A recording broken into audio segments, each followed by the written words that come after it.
Laissez-moi vous poser une question rapide. Combien d'opportunités avez-vous manqué en écoutant les mauvais conseils, ou en écoutant personne du tout? Vous ne vous en rendez peut-être même pas compte, mais chacune de vos décisions financières, émotionnelles, professionnelles ou spirituelles est influencée par une voix. Et la grande question est, écoutez-vous la bonne voix, ou finirez-vous par payer le prix fort pour avoir suivi la mauvaise? Je vais vous dire une chose.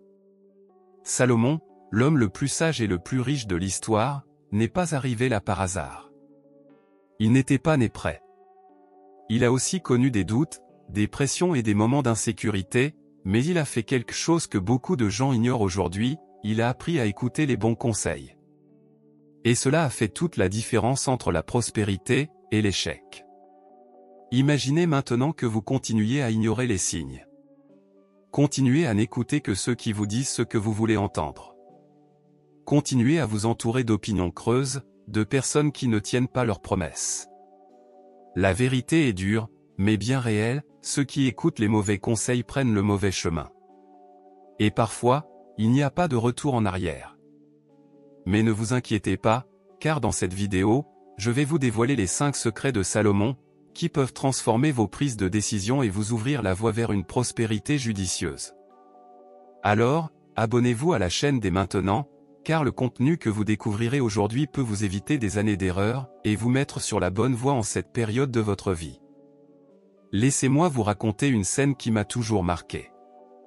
Imaginez un jeune homme, fraîchement installé sur le trône, debout devant le trône, entouré de conseillers, de responsabilités et de tout un peuple attendant qu'il prenne de sages décisions. Ce jeune homme était Salomon. Et au lieu d'agir comme s'il savait tout, comme beaucoup le feraient, il fait le contraire, il s'agenouille devant Dieu et dit quelque chose comme « Seigneur, je suis comme un enfant. Je ne sais même pas par où commencer. » Pensée Y. Un roi admettant ne pas savoir gouverner. Qu'il n'a pas toutes les réponses. Est-ce une force ou une faiblesse? En fait, c'est de la sagesse. C'est précisément à ce moment-là que Dieu répond par quelque chose d'incroyable, il donne à Salomon une sagesse extraordinaire. Et à partir de ce moment, tout change, ses décisions, son leadership, ses richesses, tout commence à se mettre en place.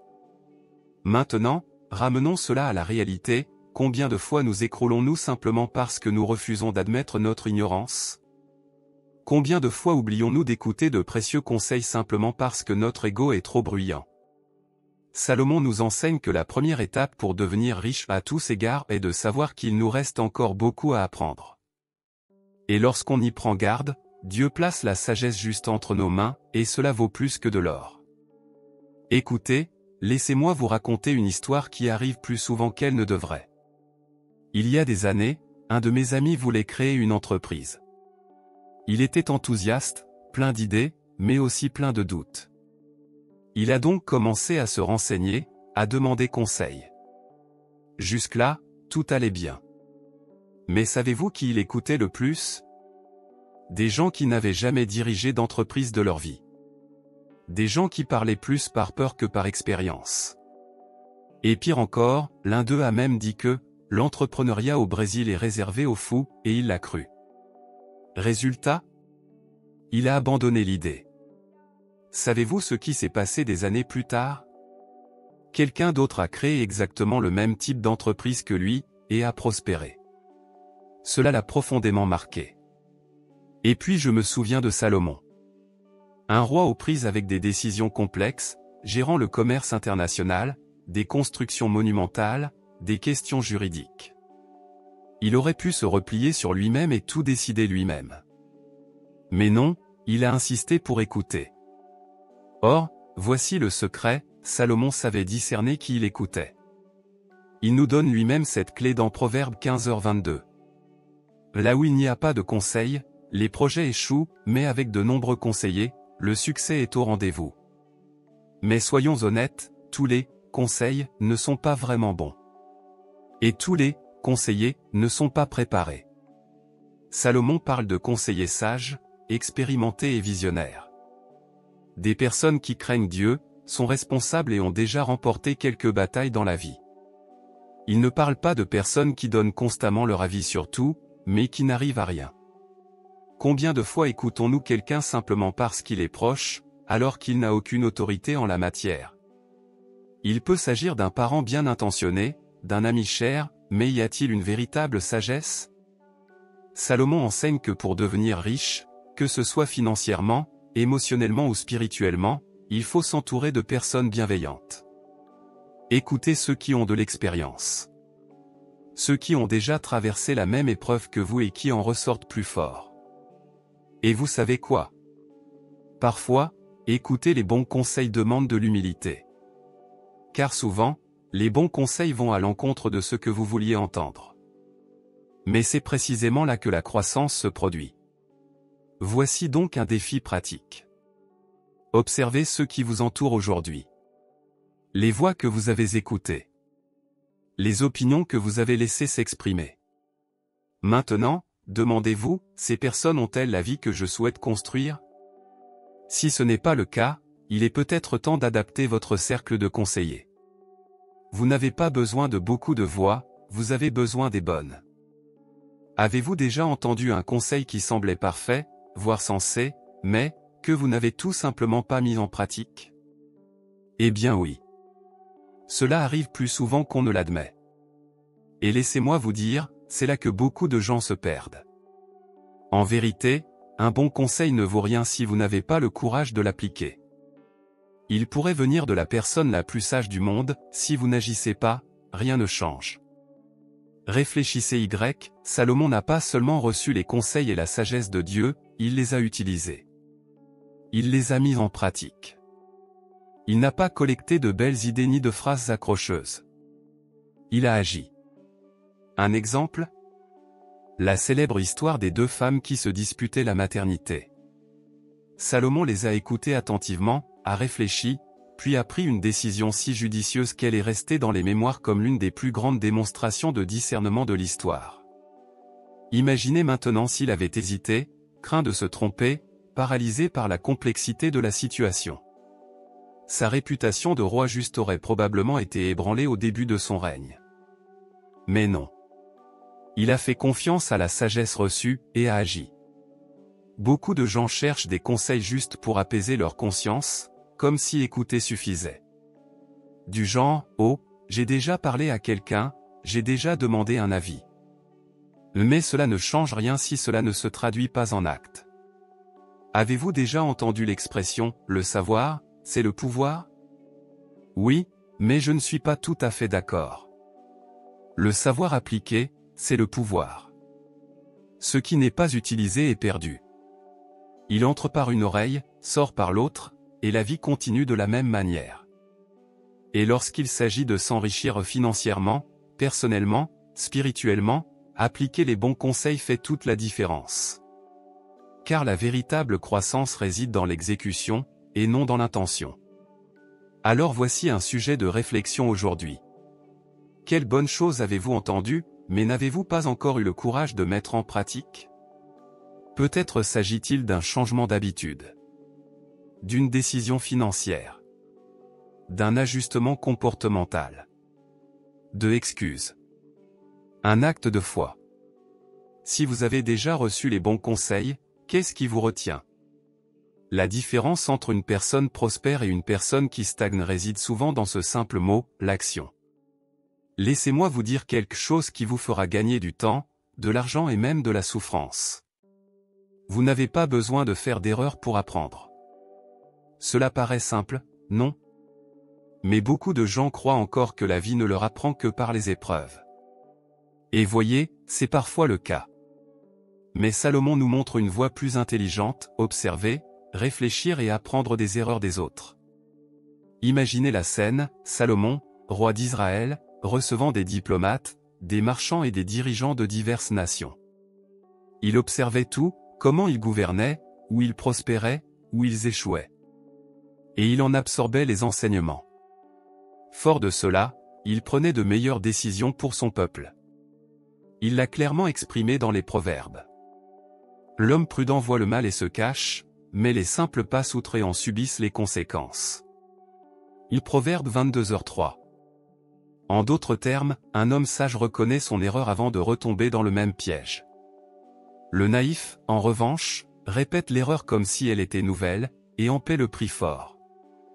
Envie de voir cela en pratique? Avez-vous déjà vu quelqu'un faire faillite parce qu'il s'est trop fié aux apparences, s'est associé à la mauvaise personne ou a trop dépensé? Eh bien, oui. Ce sont toutes des erreurs inutiles pour comprendre qu'il s'agit de pièges. Envie de devenir riche? Alors, apprenez de ceux qui ont commis des erreurs. Posez des questions, observez, lisez des biographies, écoutez des témoignages. Certains sont tombés précisément pour que d'autres puissent apprendre à se relever sans se blesser. Et qui plus est, Salomon n'a pas seulement appris des erreurs des autres, il les a toutes consignées. Les proverbes sont presque un manuel des erreurs inutiles. Il parle de paresse, de cupidité, de décisions irréfléchies, d'amitié toxique, tout cela basé sur des réalités qu'il a observées autour de lui. On gagne du temps en écoutant attentivement et en observant avec sagesse. Alors, voici une question à méditer aujourd'hui. Quelles erreurs persistez-vous à commettre, même si vous avez vu d'autres les commettre? Si vous avez vu quelqu'un perdre sa tranquillité d'esprit à cause d'une mauvaise gestion financière, d'un mariage détruit par l'orgueil, d'une carrière bloquée par la procrastination, pourquoi répéter cela? Apprendre des erreurs des autres est un signe d'intelligence. Éviter les erreurs est aussi précieux que réussir. Imaginez Salomon plus âgé. Il a déjà beaucoup d'expérience. Il a bâti, gouverné, accumulé des richesses, affronté des dilemmes, fait de bons choix, et d'autres moins bons. Au lieu de garder tout cela pour lui, il fait ce que peu de gens ont la maturité de faire, il enseigne. Avez-vous remarqué que le livre des Proverbes, bien qu'étant un recueil de sagesse, commence par une conversation entre un père et son fils?